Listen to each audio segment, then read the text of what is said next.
My life fades. The vision dims. All that remains are memories. I remember a time of chaos, ruined dreams, this wasted land.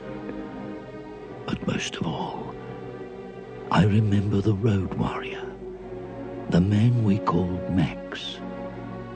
To understand who he was, you have to go back to another time, when the world was powered by the black fuel, and the desert sprouted great cities of pipe and steel. Gone now, swept away. For reasons long forgotten, two mighty warrior tribes went to war and touched off a blaze which engulfed them all. Without fuel, they were nothing. They'd built a house of straw. The thundering machine sputtered and stopped. Their leaders talked and talked and talked. But nothing could stem the avalanche. Their world crumbled. The cities exploded. A whirlwind of looting. A firestorm of fear. Men began to feed on men. On the roads, it was a white-line nightmare. Only those mobile enough to scavenge, brutal enough to pillage, would survive. The gangs took over the highways, ready to wage war for a tank of juice. And in this maelstrom of decay, ordinary men were battered and smashed. Men like Max, the warrior Max. In the roar of an engine, he lost everything.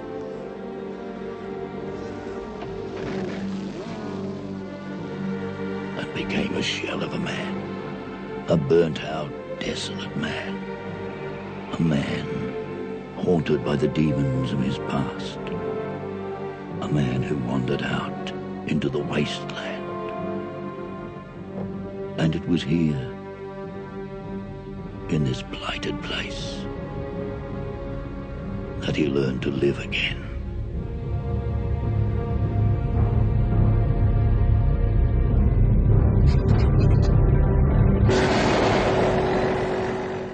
Road Warriors on this episode of Destructomundo. It's on, it's on! There's no sound. Play with the rabbit ears. Reports, incredible as they seem, are not the results of mass hysteria. Mass hysteria. What do they think we're imagining all this? Destructomundo.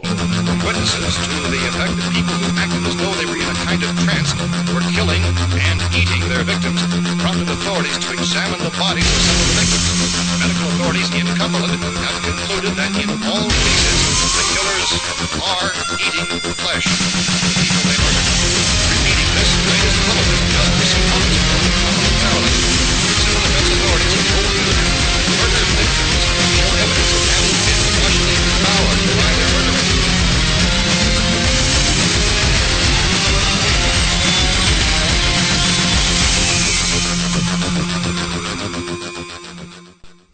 Hi, welcome to the official first episode of Destructomundo podcast, where tonight we've tossed it up after having a couple beers that we were going to discuss the Mad Max scenario of the end of the world, where essentially we're all seeing it out there now, where the gas prices are going through the roof. And the juice. Yes, the juice. The precious juice. Where we all start killing each other for fuel. So start. Yeah, well, yeah, exactly. I mean, it's really going on now, isn't it? I mean, we're in the midst of it, the beginnings, if it were. So we really need to kind of get on the ball with this and start thinking about where we need to be. Where do we need to be now for this? What do we need to have? What's our supply list for this gasoline-less future? Yeah, and I want to know if a hybrid vehicle is really going to be of any use, because I don't know. That's always got me too, because I know you have to fill the tank on it, and it's recharging the batteries. And a totally electric vehicle has to be plugged into a wall like any other rechargeable battery does, and you can't go just. They're still dependent on oil. As much as coal is a big part of electricity, still, oil. It's the oil that gets the coal to the electric plant to burn coal, and there's hardly any coal burning electric plants still in operation as far as I know. No, well, most of them are. Are they? Yeah. The big one we have in town, is coal all coal-fired. I thought that was totally outdated. Yeah, that wasn't being done. No, anymore. most electricity is still coal-fired. Well, hydroelectric doesn't make up enough of a big, at any rate. But battery charging is still dependent on electricity. Well, hybrid vehicles, obviously, you do get great gas mileage, but the actual battery cells have a limited lifetime. Of course, and like that's any other battery. And that's a lot of the criticisms of hybrid vehicles is that there's this perception that you're saving all this money, but if every perhaps 3 to 4 years, as numbers that I've heard, if you have to replace this battery cell in there, and they don't tell you what that's going to cost when you buy the car. Right. No. Or how often, you may need to replace it and how much it's going to cost. So you may not actually be saving a tremendous amount of money. Yeah. And you don't get speed, which I guess from the whole Mad Max thing. That's another thing. There's a lot of computers in cars, especially in a hybrid vehicle where you have battery mods, to where you have to monitor the battery's consumption. And you have to know, there's a lot of computers in cars in general, and the traditional Mad Max scenario was preceded by a nuclear war, or at least it caused a nuclear war, and so then you had the prologue to the Road Warrior that sort of sets up what happened post Mad Max. There's the perception that I always got that there was some sort of at least a limited exchange. You get that, right. There's the explosion. But will that actually occur in today's day and age? I would imagine not. No, I think we've reached a point where any significant nuclear exchange is highly unlikely. A localized EMP is still a possibility, just because somebody could get a briefcase bomb, set it off in Washington or New York, and then the whole it's. Put the whole East Coast out of business for a little while. I don't think there's much of a chance of a full-on exchange. Yeah, quote unquote nuclear war, and there's still a lot of debate as to the actual effects of EMPs. Some people say one nuke is going to crash the eastern seaboard, and then some people suggest that the problem is very much overstated. But it's certainly likely that if there's any sort of a nuclear explosion, and some things are more sensitive than others. The whole UUNet and all of the infrastructure for the internet is on the East Coast, basically in Northern Virginia, the area right there where I used to live, and I used to see it every day. You talk about the axis of evil. When I would go to work, I would pass the Oracle building right across the street from the Microsoft building, right down the street from SIG Arms. Yes. So here was this, the computer infrastructure next to the weapons infrastructure, and Northrop Grumman and all the other big businesses that make their home in Northern Virginia to be able to make their money off the government. That's just how it works. But if that place gets cooked, the West Coast is still there, but the West Coast doesn't really harbor the pipeline. Doesn't really have doesn't have the infrastructure to run the internet. That's all UUNet, and that's all in Northern Virginia. That's that whole area right there. So but that's a different subject entirely. But if gas prices right now, I was looking at the other day, and $1.97 was there, and you know what? I thought that was cheap. And it struck me that man, a year ago I wouldn't have thought so. I'd have been like, oh my God, what the hell's happening? Well, just think of not many years, just a few years ago, it was 97 cents. Yeah, and over $1 was considered ridiculous. Yeah, Christmas time, I remember it was $1.25 the year before last. Yeah. So.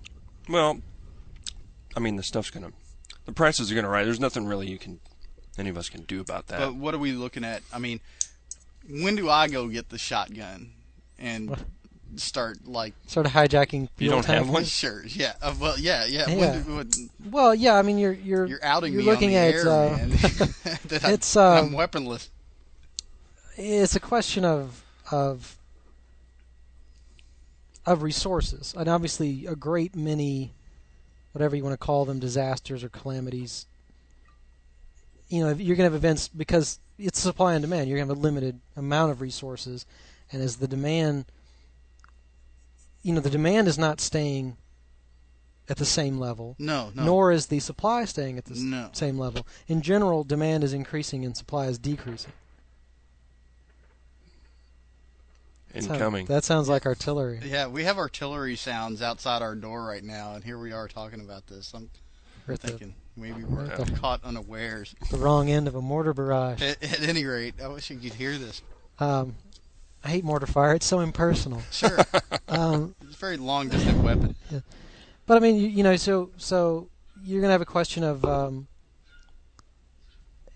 there's more people, more cars, more demand for gasoline. Prices are just going to go up, and there's plenty of oil out there. It's a totally artificially manipulated market by OPEC. Oh, absolutely.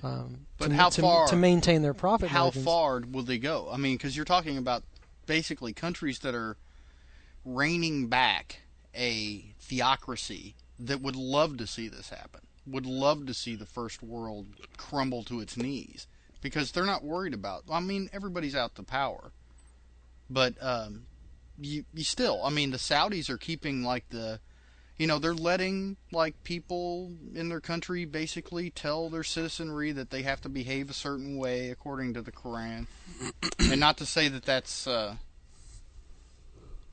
wrong way to go about things. I mean, they do have some very strict rules, and I mean they're letting their mullahs and the people who are in charge of the religious social hierarchy over there basically run things as long as they don't interfere with the capitalism that they have, the system that they have of controlling the rest of the world with oil. And I mean, one of these days, if they pull, if they get, I mean, if we as a country don't change our ways with our way of dealing with foreign policy, we're going to piss off enough people to where somebody over there, and I mean, the Saudis were heavily involved with 9/11, so I mean, it wouldn't take push come to shove for them to basically decide to overthrow the government in Saudi Arabia, cut off all the oil for everybody, start a giant war, and then we end up in an even worse situation. I don't know. I mean, it's just, it seems like a possibility to me, and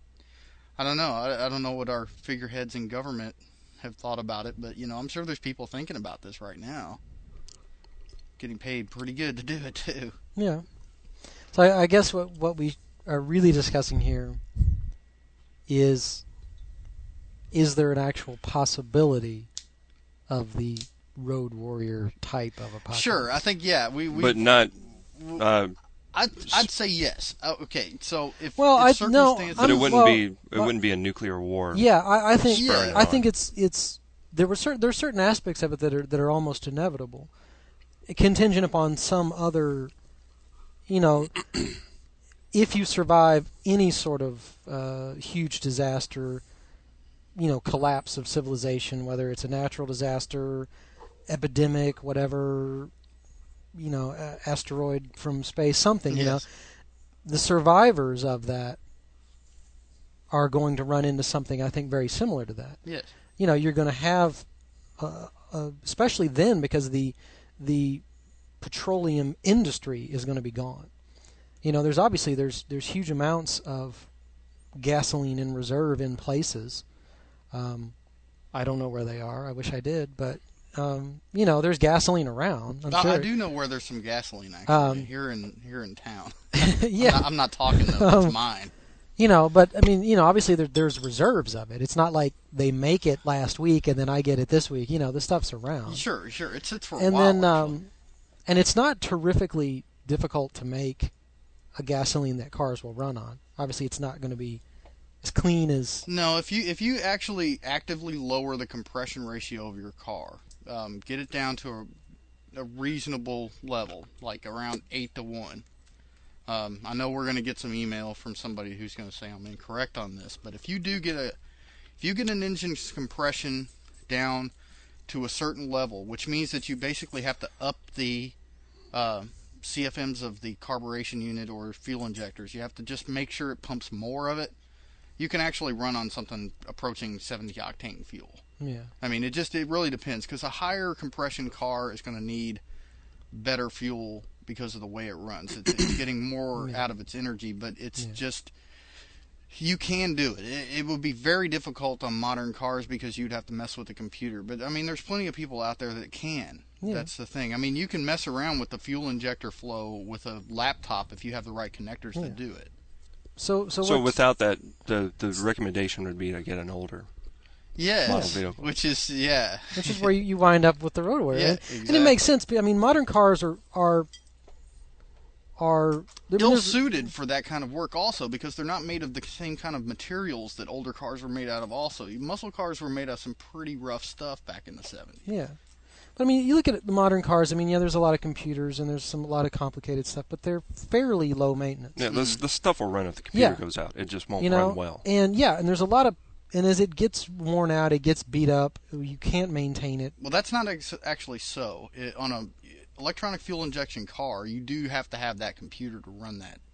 Because if you don't have that flowing, the timing is set to computer. There's there are some things that will, some things that won't. But I mean, modern cars are fairly sturdy, fairly low maintenance. But I think we've established traditionally that the scenario would provide a necessity to own like a low maintenance older style car that you could work on yourself, because obviously you're not just going to be able to pull in any place and get it repaired. You're going to need to have something you can fix. that's where everyone envisions the sort of... And you need to be really fast and kind of loud and mean too. I mean, if anything, the Road Warrior. Or what about motorcycles? Because that's also a huge part of it. Yes, absolutely. I mean, KZ1000 can't beat that bike. Yeah, with a stick. And the motorcycle, it's provided you get great gas mileage with them. Yeah, so little fuel, they're a lot unbelievably easy to work on. But little protection. Yeah. Although the speed is unmatched but by most cars. I think as long as you're an individual, obviously for a family or whatever, it's impractical. But if you've got individuals and then obviously they band together and you have, groups of them on motorcycles. It's it's that sort of nomadic existence. The quote unquote biker gang. Yes, scoot jockeys. Yeah. Nomad trash. So, and that makes sense because they're going to be living largely nomadically, raiding for supplies and fuel, raping and pillaging across the wasteland.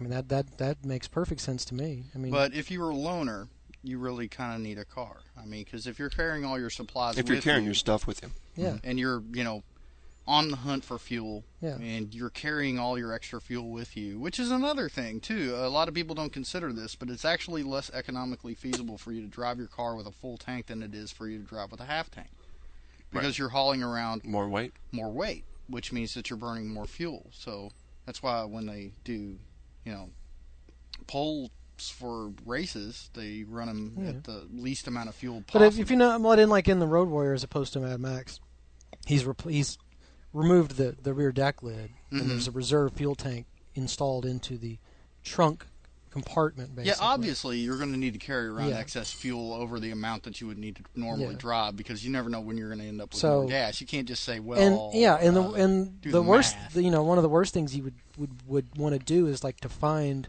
a bunch of gas and then not have any way, Oh, sure. have to fill up your car and then go, shit, there's a lot more gas here. And it's too bad I can't take it, or fill it in a bunch of drums and throw it in the back seat or something. Yeah. But that's not going to be. That's not a really quick and easy thing to do. Would be to install like a giant reserve fuel tank in the trunk of your car. No. I mean, you can with fairly low effort put a fuel cell in your car. Yeah, fuel cells are easy, but he's got that massive tank, and I mean, you can end up with like a big. I mean, if you really wanted to, you could hook a cooler up to a fuel line. you know, if you had. I think you'd probably be better served, you know, with what? Yeah. Oh, I think you'd be better served by having. Sorry, folks, we had an interruption of sorts. I guess it's a trade-off because I would say you might be better served with having, you know, like basically gas cans. Obviously, you know. Oh yeah, I mean you definitely want to have some gas. You know, cans. but then that way, you know, you're going to have to stop and fuel up, and that may not always be convenient. I mean, he's got a pretty good setup because it's set up like an actual reserve tank. You know, it's going to drain the main tank, and then the reserve kicks in. Presumably that's how he's got it hooked up. But at any rate, you need to be able to carry around all your excess fuel, no matter which way you decide to go about it. So that's one on the list is that you do have. And if you're if you're moving all by yourself, a car might be a better thing than. You can carry a lot more with you, yeah. And then you have the opportunity to carry more weaponry too. But if I don't know, if you're a stripped down, you know, high-speed mobile guy, and you and your bike and a bedroll and a handgun or something and a rifle. Right. You got well, on a bike, you'd have to be more of a hit and run type individual. If you had a car, I mean, you could carry all kinds of. Yeah, but obviously a car, you're going stuff, but you're going to be lumbering along. That comes the problem of how are you getting your fuel. I mean, we've been talking about having the fuel, but getting the fuel is another thing. I mean, you're going to be defending yourself, and you're also going to be aggressively trying to get fuel, and that means that a car is like, you might have to take somebody out.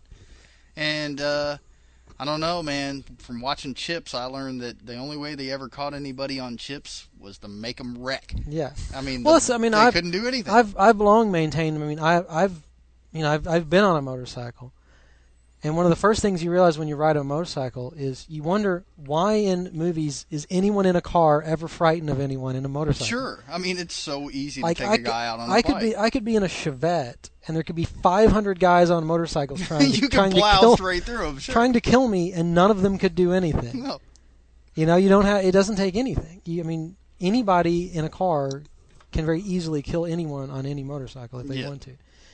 But as I say, you know, a car has a lot of advantages. But I say, not only can you carry more fuel, but obviously you're going to need a lot more. A car is going to require a lot more fuel. Yes. Mm-hmm. You know, so you're going to have to be hunting for more. But I mean, if you had a decent-sized motorcycle, and you hook up something like the equivalent of like Panier's hard shell bags on it. Yeah. You'd be able to call, you could store fuel in those, in some containers inside them. You know, you could probably fit several, containers of fuel in those. You know, that's really going to. But that takes away from a lot of what you may need to carry in order to be able to get the fuel in the first place. I mean, you could carry it a lot on your back. You're not walking around, so you could pack that stuff. I mean, you look at ammunition, and you look at guys. Ammo. I mean, you look at guys that. I mean. Guys that go like tour the world on big bikes, you know, they got a lot of gear on there, man. And you know you're not going to have all that kind of stuff. You're going to be stripping it down much more, you know. I don't know. I mean, it's like I said, it's a trade-off. I mean, a car, you got all this extra stuff, and you can carry more fuel, but you're going to need more fuel. Yeah. So you're going to have to be a lot more aggressive about it. A bike, you can't carry as much stuff, and you can't carry as much fuel. But you're not using as much fuel. But not all of us are the goose, man. We can't all ride around, knowing what we're doing. I mean, if the shit comes down, I mean, I don't know about you, but I'm not too worried about these 45-year-old Harley guys. Cause, the khakis just don't frighten me at all. No, I mean, leather jackets aside, the fringe just what sets it off. They'd be too worried about messing their bike up. I think, I get a good laugh out of it before I knocked them off the road. Between those and the meatheads on all the sport bikes. Sure. The guys in like the tank tops. Sure, tank tops, shorts. There's nothing better than riding a sport bike in a tank top. Yeah. So. And if you know anything about sport bikes, riding a sport bike for long distance, somebody's going to be like, oh, you could do this, I know you could. But I've ridden a sport bike, and you go for about a couple of miles on it, and you want to stop and stretch every chance you get, because it hurts. It really does. You see the guys that race those things, and they get off their bike, and they look like they're in pain, because they just screw up your lower back, And if you're driving long distances on one of those, I mean, as fast as they're going to be able to do. No, it's not. That's not the bike for that sort of situation. No. And then there really isn't anything else out there. I mean, in the days where Mad Max was filmed, which is, obviously it's going to be the Bible for what we're talking about here, so we're going to come back to that, obviously. But, during that period, I mean, there were some sport bikes, but they weren't quite the same thing as what we have now, and the companies that are making motorcycles are catering to two different groups. Essentially, there are better companies out there that are starting to go with the more Street Fighter type bike, like Triumph's doing it, Suzuki's doing it, and a lot of companies are coming out with upright bikes that are built like sport bikes. They have a lot of power underneath them, but they don't necessarily make you sit like you're in a race, which is horrid. But there were for a long time sport bikes and cruisers, and the cruiser bike doesn't have the maneuverability of the sport bike nor the speed. And but it does have a lot more luggage capability, obviously. Well, yeah, I think your best bet in that case, the easiest thing probably to come across would be like a touring bike. Yes. And a touring bike's going to have the space, and it's probably going to have hard case, hard bags on it, stuff like that. Probably your best bet is going to be like the so-called dual sports. The BMW, like the GS is a 650 or.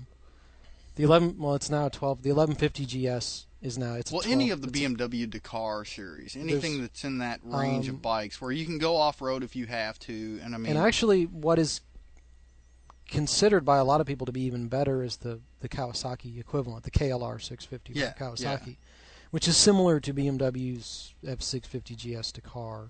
It's similar, it's actually, and Suzuki has one now too. And if you want to go full off road, you can go KTM, and KTM's are just. Suzuki has a 650 dual sport. They're all very similar. They're all 650 singles, truckloads of torque.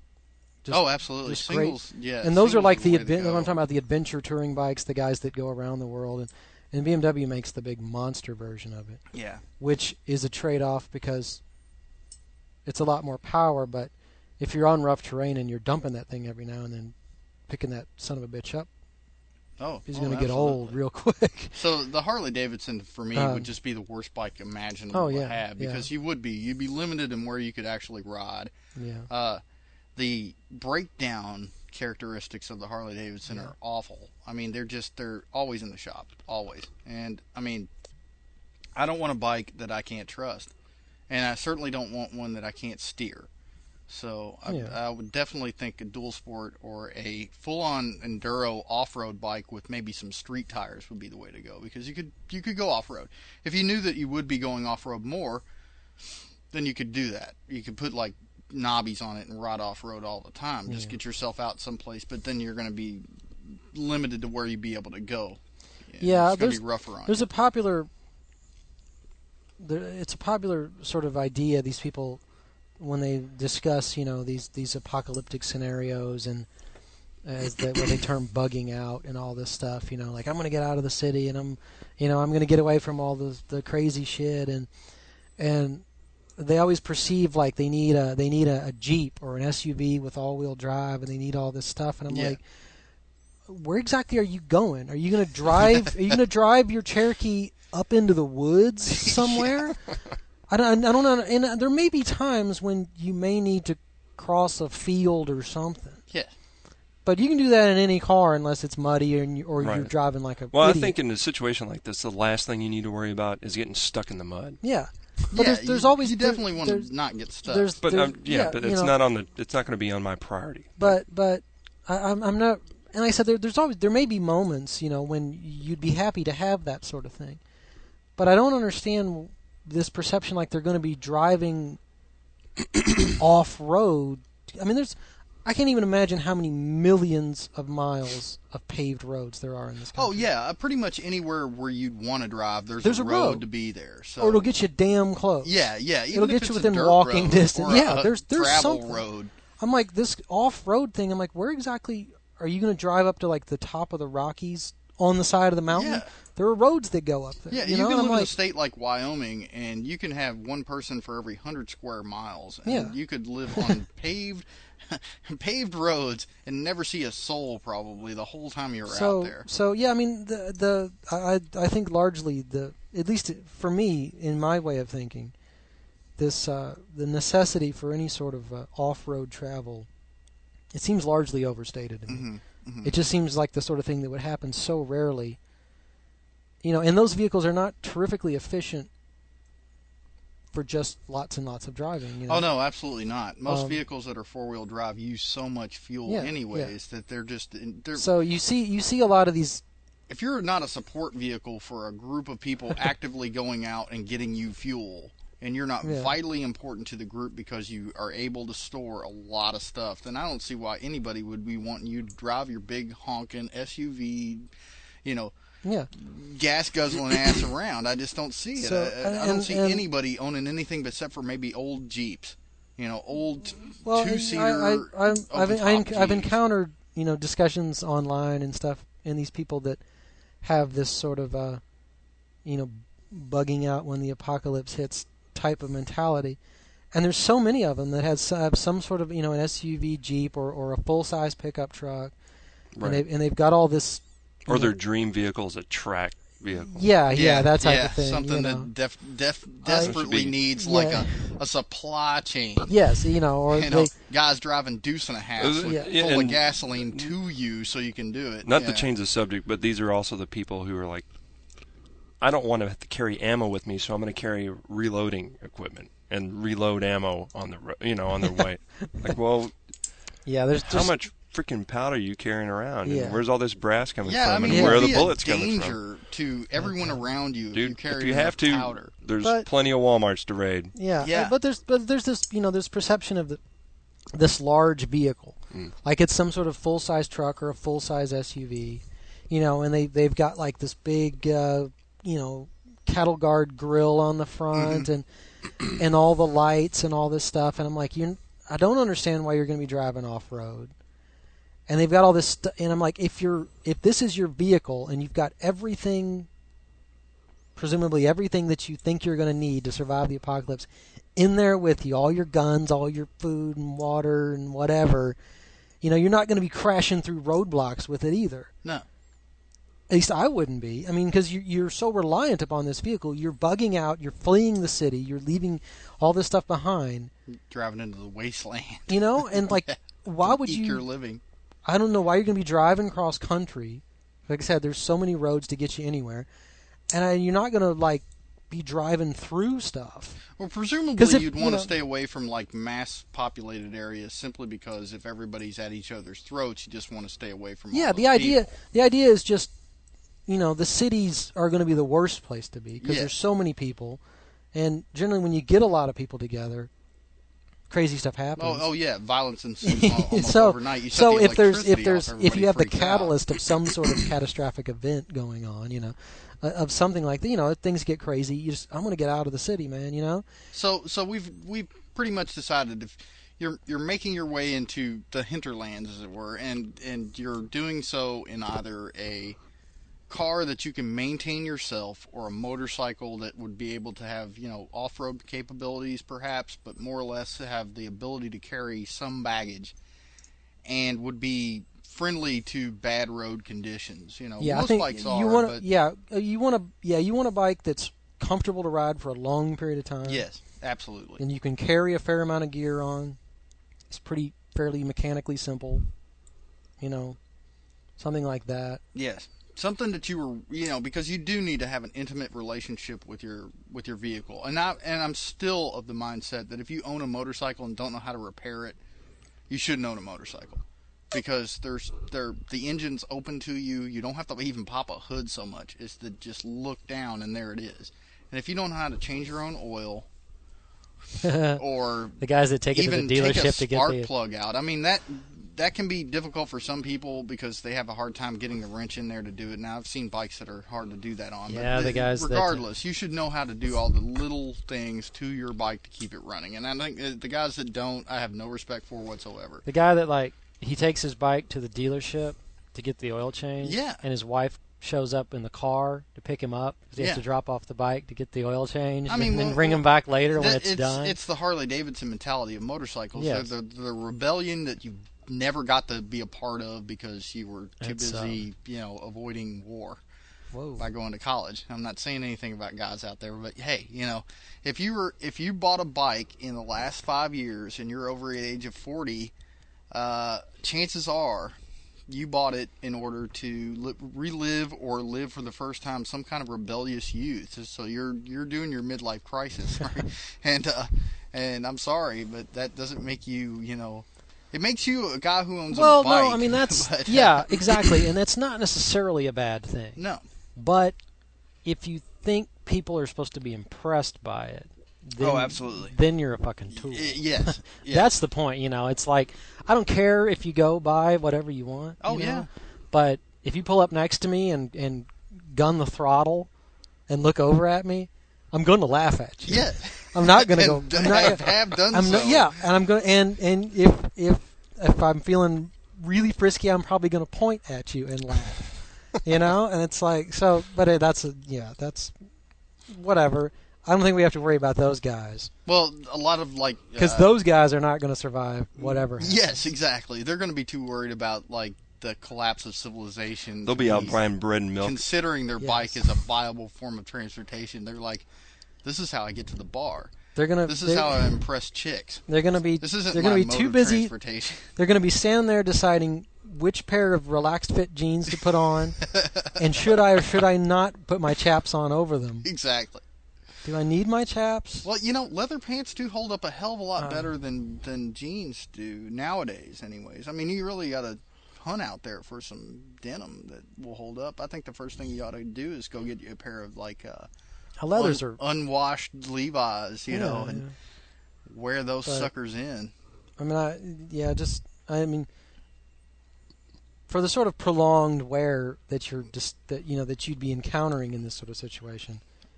I just can't stomach the idea of wearing leather pants. No, I mean leathers are great, for motorcycle. Oh, absolutely. But yeah, for the sort of prolonged riding and wear, leathers would be. Those things are hot. Well, I mean, realistically, barring any kind of nuclear destruction of everything on the face of the planet, you're going to be able to find clothes. Yeah. So just stick with. If you're out in hot weather, stick with cotton. Unless, of course, you're in the Matrix, which apparently they had the greatest technology. They had flying spaceships that could go through the sewers, and they had mechanized robots that shot. Yeah, but they had 50 crappy calibers, clothes. but they were wearing the worst long clothing that I had ever seen. Long underwear, long john shirts with the necks cut out. There was out. some blind grandmother that was out there making all the clothes for everybody. Yeah, there's but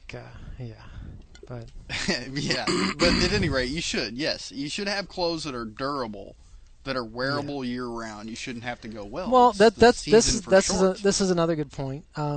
Another sort of popular perception of this post-apocalyptic thing is you see all the guys they've put together their outfits, and it's all the surplus stuff mixed with the low-grade tack vest and webbing and the high-grade lightweight civilian stuff that's a little bit more than the Army's able to afford. No, I mean the guys they'll have this is my and some guys it'll be camo, but it's usually the black stuff because they're all closet spec ops tack ninja dudes. Sure. And it's revenge. It's revenge of the airsofters, and they're all they've got got my black we fatigues. pick on those guys too much. They deserve it. But they've got the black fatigues and the faux SWAT boots and at least at least they abandoned the urban camo. Well, crap. True. That's there's very few of those out there now. But what I'm saying, there's the hip hop camo though, which is the totally different thing. Yes. But the point I want to make is that these guys, they've got all this surplus stuff, or some of it's not even surplus, but it's military style clothing, and they've got this sort of SWAT look to them. Yeah. It's usually it's the black fatigues, or even if it is surplus. There's nothing wrong with cargo pants. Listen. It's just the point I want to make is that surplus stuff is in a lot of senses really good. It's It's cheap. Most military stuff, I will specify, is pretty good, functional, durable stuff. It's and for the money, it's a lot cheaper than going to like a sporting goods store and buying like the, outdoor active camping type clothing, which is a lot more expensive. Yeah. So I don't have anything against the surplus, but these guys envision themselves in this outfit with like the ammo pouches and the bandolier of shotgun shells and all this stuff, and I'm like, I'm gonna, I got my 357 on this hip and my 45 here, and I got my shotgun over my shoulder, and I got my AK here, and I've got 14 mags for this and 12 for this, and I got 60 shotgun shells and all this stuff. And first of all, you're going to need more things than guns and ammo. They never envision where do you carry all your other stuff? And I wonder if they ever actually put all that on. Yeah, and find out how heavy put this it is. put this on and go run 2 miles, and then if you're still alive, call me. Sure.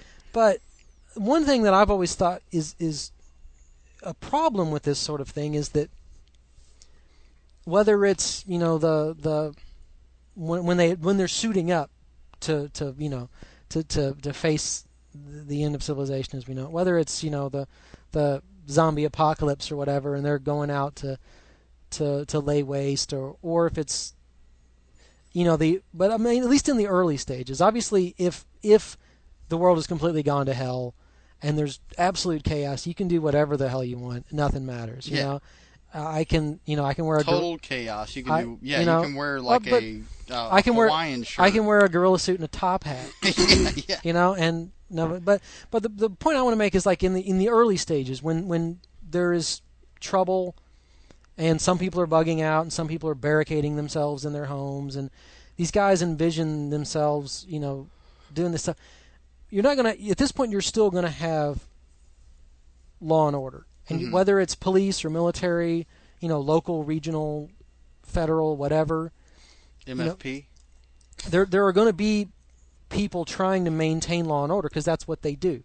Law and order, civilization. Oh, absolutely. But the point I want to make is that bands, or even small groups or bands of civilians, dressed in military-style clothing, carrying multiple weapons. What are the quote-unquote assault? I hate that term, but that type of thing, roaming the countryside, is not really going to go over too well. No, because folks, there's a fine line to be drawn here. We can either have the Mad Max scenario, or we can have, God forbid, the Postman scenario. Well, yeah, but I mean, this is something I think that applies to just to anything. But I mean, in that early stages, these guys have this outfit that they envision putting on. So you get you and 4 of your buddies, in your SUV, and you're all in black fatigues. Yeah. With all your tack gear on, and you've all got multiple handguns, and this guy's got his his semi-auto AK, and this guy's got an AR, and he's the shotgunner on the team, and it's all that. And I'm going to look at that group of people and say, "There's all my ammo." Yeah, just go straight. For it. Sure. You just shoot out a tire, wait for one of them to go have to change it, and then blow up the van with a grenade.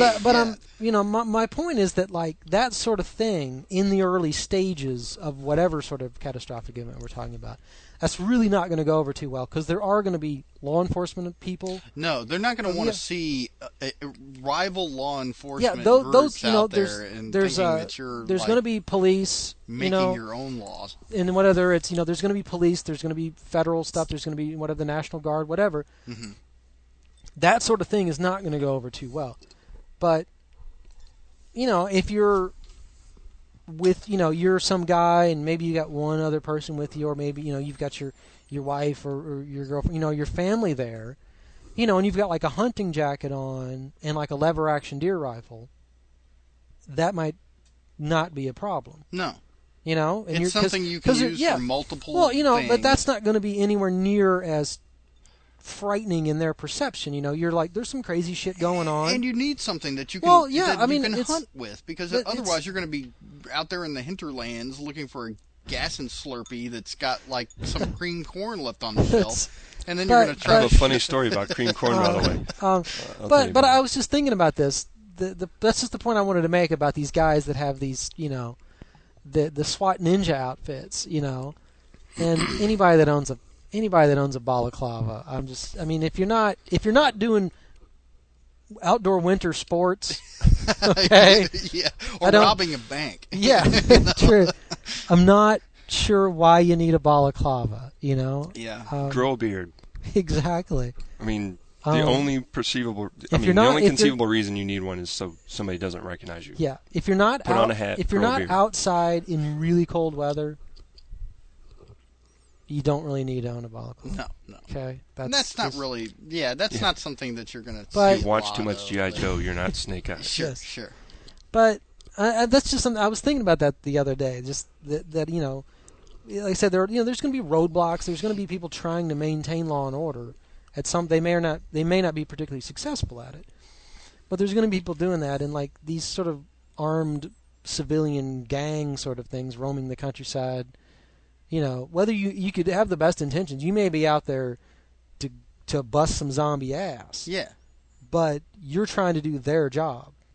Well, And in their eyes, you're presenting a danger to yourself and to other civilians and to these, military and law enforcement, because you're just some freaking yokel to them, and you're out there armed to the teeth driving around.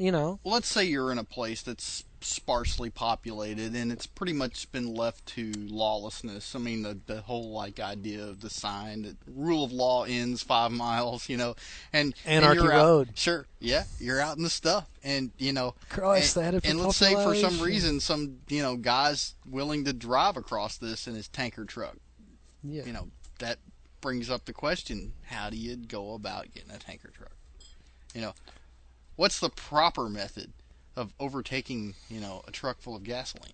Well, you Run it off and the road. what do you need? I mean, not that there needs to be a method to go about this, but Well, I think you've seen the you- movies. you All need- you have to do is jump up on the thing. you need 2 people. yeah, because you need a guy unhook to the drive. trailer. One unhook person the has Or to- you thing. need to be on a bike where you can have somebody riding. You in theory, the minimum And a obviously. crossbow. Obviously, you can't do it by yourself. Yes, and a crossbow. You need a crossbow. I can't envision a way you could do it by yourself. No. So I think minimum obviously would be 2 people. You have to have one person to drive a vehicle. All they have to do is be able to drive. You have to have another person who's fucking crazy, hardcore. And has a grappling hook. Climb out on the hood of the car. He pulls up, follows the truck. You have to make the leap onto the ladder. And all this time you have to be really quiet because the guy in the truck won't think to run you off the road. Well, So you have to He'll be listening to maneuverable country enough. music on the radio. Oh, yeah. Well, yeah. if you're having a chase, there's going to be chase music playing. Absolutely. But I guess that the main challenge is getting on to the truck. Yeah.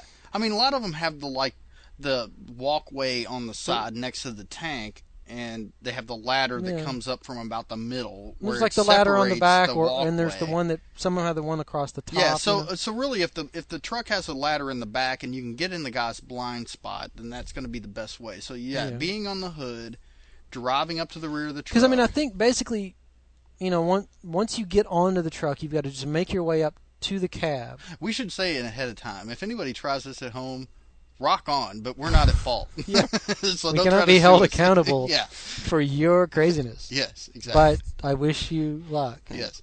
Don't be All a the dumbass. best. All And the when I best. read about you in the news, I'll go right on. Yeah, thumbs up to you. That guy's but hardcore. He must have got that idea from the movies because that's Yeah. where we got it from. But I guess you've got to make your way to the cab, and then you don't want to shoot the guy that's driving, because then obviously no one would be in there driving. Well, I mean, No, I don't 'cause know then much you- about Then you run trucks, the risk of the truck wrecking. Yeah. And but it's how full of hard would gasoline. it be just to unlatch the trailer, the tank? While You it's see, I don't know how moving? to unlatch a trailer on a truck, But- and I think you have to go about actually setting. I think there's like a jack that comes down and pushes. We should have researched this, but I think that the Well- truck actually there has might to be be somebody stopped out and it has to that to knows, come and they up. can I've let us never know. seen a truck come apart on the Yeah. road where the truck like a I don't- train unhitched. Yeah, I don't.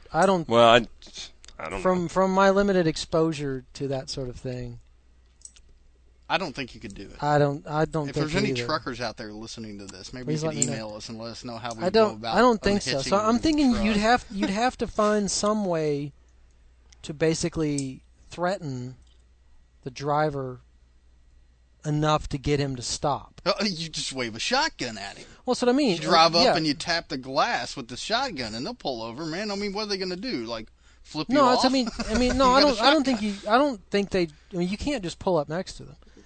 I mean, I think you'd have to make your way to the cab, and you'd almost like if you're standing like there on the side by like the passenger's window. You got to do Raiders of the Lost Ark. You Yeah. got to kick through the window and No, land I mean, in the seat just and then no. grab I think the wheel. if you're like outside on the passenger side and you were to aim something across through the window at them, maybe Yeah, unless they had a gun of their own. I mean, obviously, if they're driving through a nasty section of the wilderness, the lawless area, then they're going to have some protection. They're going to have maybe even But with the question somebody is- who's got a gun. But yeah, if he's I all would think if they he's all would. by himself, how well can he drive and shoot? Well, yeah, but he'd be badass. I can tell you that much. So I mean, I think they are making more of those with automatic transmissions now. yeah, I mean, because of 12-speed, Jesus Christ. Yeah. I mean, I wouldn't Which even know would- the which first would- thing about which how would- to drive one of which those. would 2 days ago, I which- saw a vehicle that. So I mean, and hauled obviously, that tanker. if you had one with an automatic transmission, I don't know how to drive it, though. that would greatly facilitate. If you have an automatic transmission, driving and shooting simultaneously is a hell of a lot easier. Oh, yeah. I mean, you're having to stop and. So it's tricky. I Change mean, gears. you'd have to. I don't know. I think getting that would be probably the last way you'd ever want to try to get fuel, is from a moving truck. I mean, Yeah. if you could get on it, in theory, Mm-hmm. you could siphon it Right. from the tanker while they're moving. Yeah, because, I mean, you could open the top hatch. I'm envisioning a top hatch here, so you could. Some of them have the hatch on the back, the little drain thing. You Yeah, know? and then just like fill up cans and then drop them onto the hood, and then somebody else come and pull In them off. theory. I mean, this is all like theory, of course. Yeah. And we don't know And we're exactly open to how the suggestions, mechanism so if is. Because anybody has think any- about that, if you get on the truck and you start siphoning it out, and you're on top of there filling cans, Yeah. is the guy going to stop? Well, if he sees you, Why would he stop? well, if he sees you, maybe he'd think to put on the brakes a bit and knock you off the top of the truck, and then But you take off think again. if he stops, then he's going to have. Then there's going to be a confrontation. Sure. If he keeps driving, you may just take the fuel and go. Yeah, that would be reasonable. But if he stops, Expect. then you're going to go. Then you can Well, shoot him because he's not driving the vehicle. Taking the fuel on the road. That's what I mean. What are you driving first? Well, if you're driving the car with the And you've cow got- print, and If you're driving the cop car with the spikes on the front. yeah, then you're in a lot better shape than If you're driving the like the in thing your that station you, wagon. but if you're the humongous and Where do they get all the nitrous? I don't know. Dentist's office. I mean, you could get a giant tank of nitrous for nothing. I know, but they all have nitrous. Everything has nitrous. On it. Well, I mean, yeah, it makes no sense to me that you would want to have. And they're on the like, desert. nitrous. Where is there a dentist office out in the den? Well, whatever. I mean, obviously Now, you're, which one you're is it? raiding It's, civilization to get this. They but all have yeah. like. Yeah, Well, the you want to be humongous- able to get away from people with heavy duty guns going. Obviously you're going to want to have something. That's going to be faster Yeah, than the, everybody else out there. So you'd want to have something. Yeah, the I know, humongous. The humongous has nitrous. I remember that. Yeah, he did. I think he was the only one that did, though. Other than but there's Max the, had he's got a the supercharger. yeah. The faux supercharger. Yeah, But anyway, I mean, I think getting gasoline that way from a moving vehicle would it'd have to be an absolute act of desperation. Yeah. I mean, it'd be the last way you'd want. Yeah, if to there were try to just do it. nothing available out there, and unless I mean, if you could find some the way. refinery in the middle of nowhere. Yeah. I mean, if you It just happens to be over the one spot where they can find petroleum. I mean, if you and then knew- refine it. Yes. I mean, if How you convenient. if you knew of a truck like that, I guess you'd be much better off maybe with like a roadblock or something, trying to find some way to stop them, But trying to take a moving vehicle like that, just there's so many problems. I mean, we as involved. a group have driven to several places with refineries, and that's another thing. I mean, say that we were capable of actually getting to a unmanned refinery. I would they have got a no lot- idea they where got- to go to find the gasoline. They got an awful lot of pipes going on in a refinery, Yeah. and I mean, it looks pretty awesome.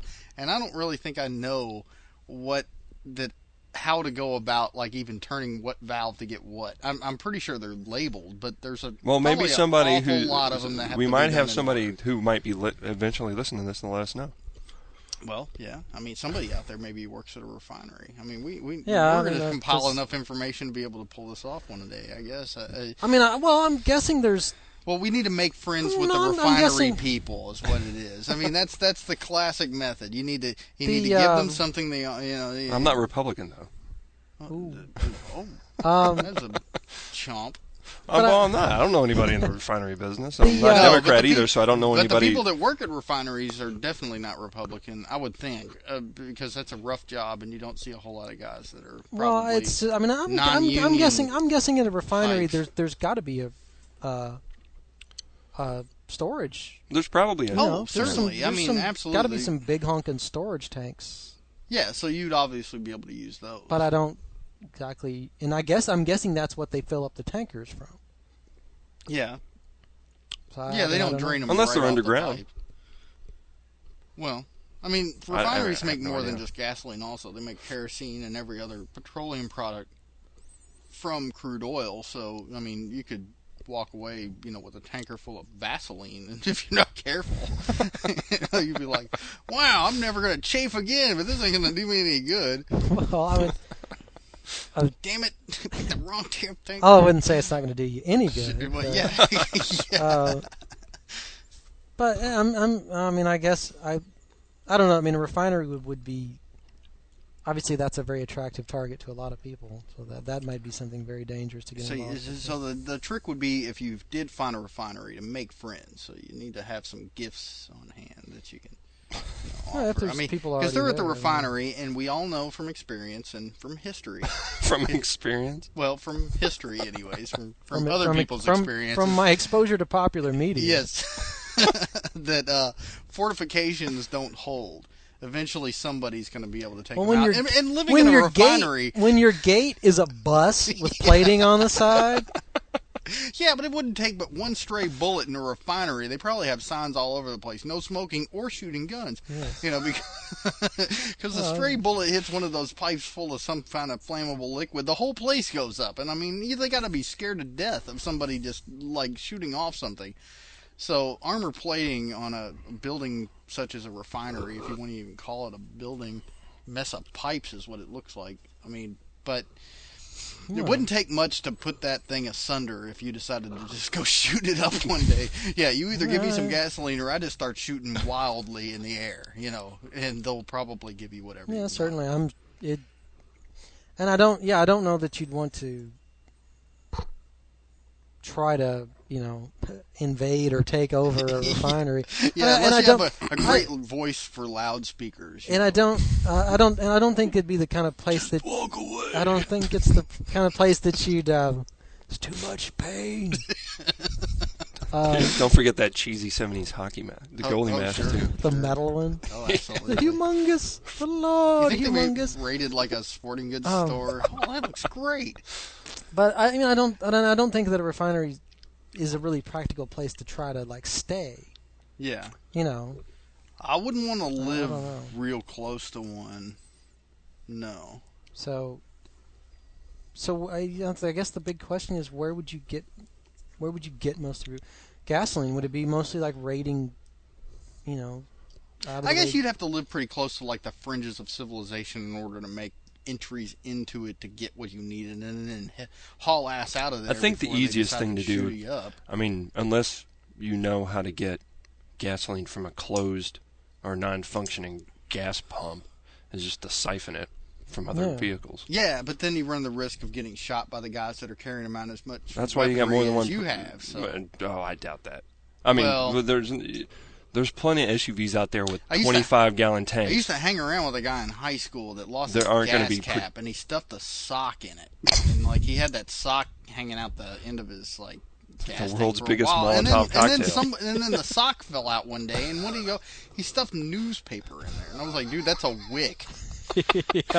Yeah, like you said, you're basically driving a Molotov cocktail around. And, I mean, if you lock your car and you armor plated everything pretty well. I mean, say you went to the trouble of actually making sure your windows were impervious to breaking in, and you made the slit in the front window and steel plating over it to where you could see out of it, and you turned your car into a tank. And your car now weighs 8,000 pounds. Well, I mean, you can get lighter weight materials. You could get into it with a crowbar no matter what. I mean, the point that I was trying to make is all the soccer moms on the face of the planet aren't going to drop dead. Yeah. And they're going to have their Land Rovers or whatever they're driving that's got, 20 and 30 gallon tanks full of gas, and they're not going to protect that stuff. So at the first, that sounds just good. siphon that shit off. That sounds good. So we're stealing I gas from soccer moms because what are they going to do? I mean, they might I think they could probably conceivably offer you sex, but unless you're into the MILF thing, you're probably not going to worry about it. Yeah. But then again, you could just do it and still take their gas. But I think, I agree. True, I think the place that you're that's where you'd start. I think you're going to be getting most of it from other vehicles. Yeah. Because the tanker truck thing is wildly impractical. Yes, absolutely. The refinery thing, when are you going to see one? And then if you think like if there is a gas station, and say it's abandoned or partially damaged in some way, but there's a pump intact, and you think there may be some fuel down there.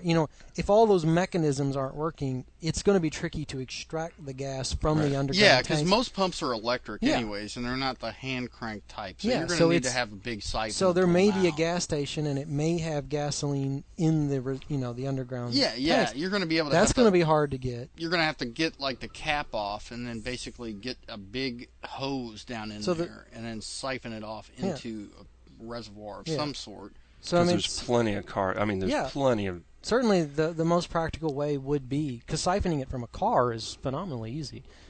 I mean that's no big deal at all. Yeah. And that would seem to be the place that you're. And if you have an excess of gasoline, say that you're very good at getting your gasoline, that also gives you another ability for weaponry because then you can make Molotov cocktails. Right. Well, it also gives you something to barter with. Yeah, I was gonna say you could trade it for all the stuff. You can buy women and goats with it. Yes, goats. I can use all this excess gasoline to buy women and goats. That's my dream. Goats. Goats. Mine involves women. More women than goats. Well, of course. Well, I don't know. I mean, what's worth more, a goat or a woman? What are you gonna do with a goat? You can shear them. Oh, the little bitty ones are kind of cute. You can make your great. They're mean and they matrix stink. You could have all the cheese that you want. All kinds of Greek salad. Yeah, that's another question. I mean, where is your food going to come from, though? I mean, yes, I mean, livestock is going to be absolutely important because you're going to need to have a fresh supply of food. And obviously, the canned food is only going to last so long. The grocery stores are going to get raided. I mean, all you have to do is have a storm, and all of a sudden, all the bread and milk is gone out of every grocery store. But I mean, man, most people have no concept of animal husbandry, livestock. No. And all that stuff's high maintenance. They've got to be fed. They've got to be taken care of. I mean. And all the farms are mechanized nowadays, so if they lose the ability to run the tractors, then no robots taking care of my cows. Well, they're drawing the milk from them, man. You ever milked a cow? I've never milked a cow. No, it looks horrid. But my point is there's.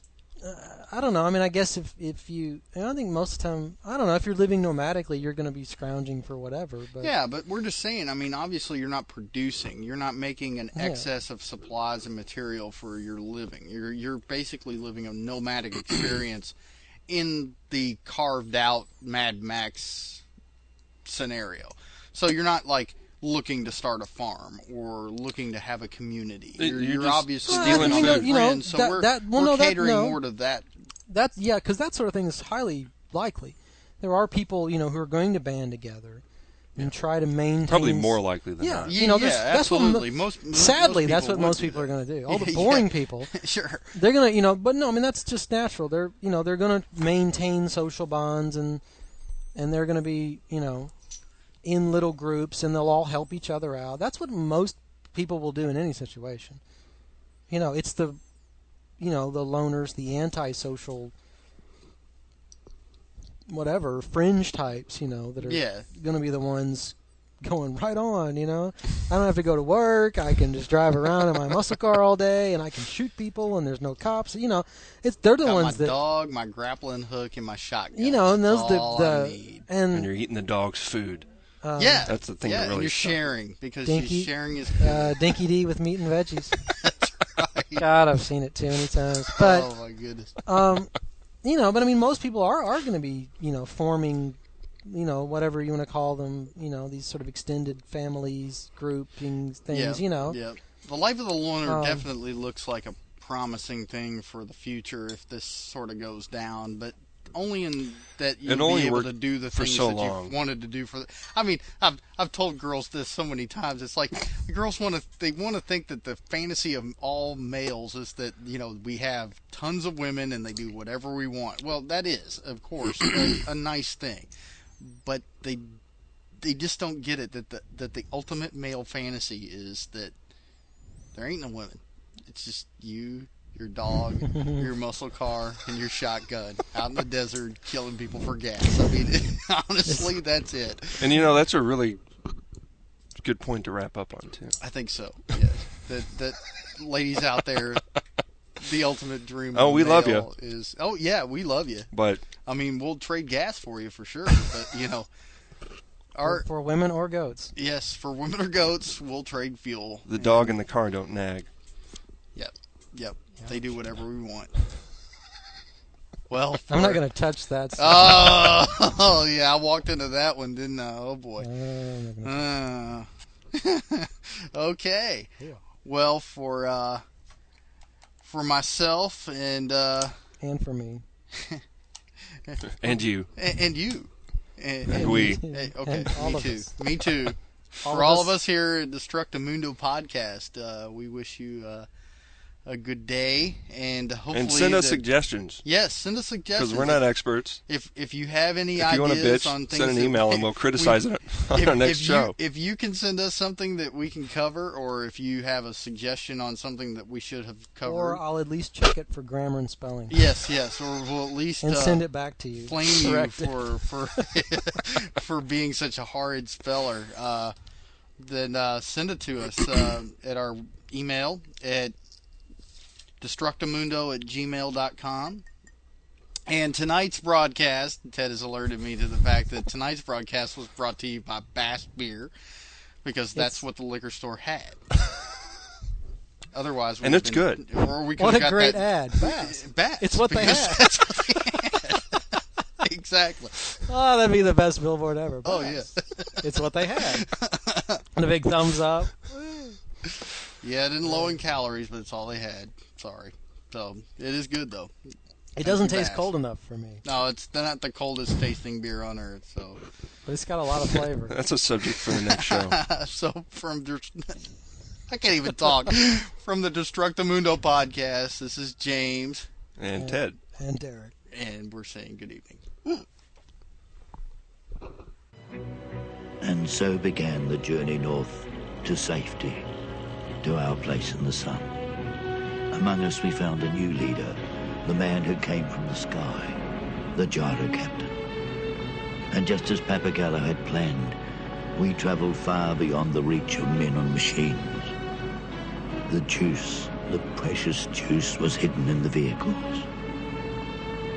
As for me, I grew to manhood. In the fullness of time, I became the leader, the chief of the great northern tribe. And the road warrior, that was the last we ever saw of him. He lives now, only in my memory.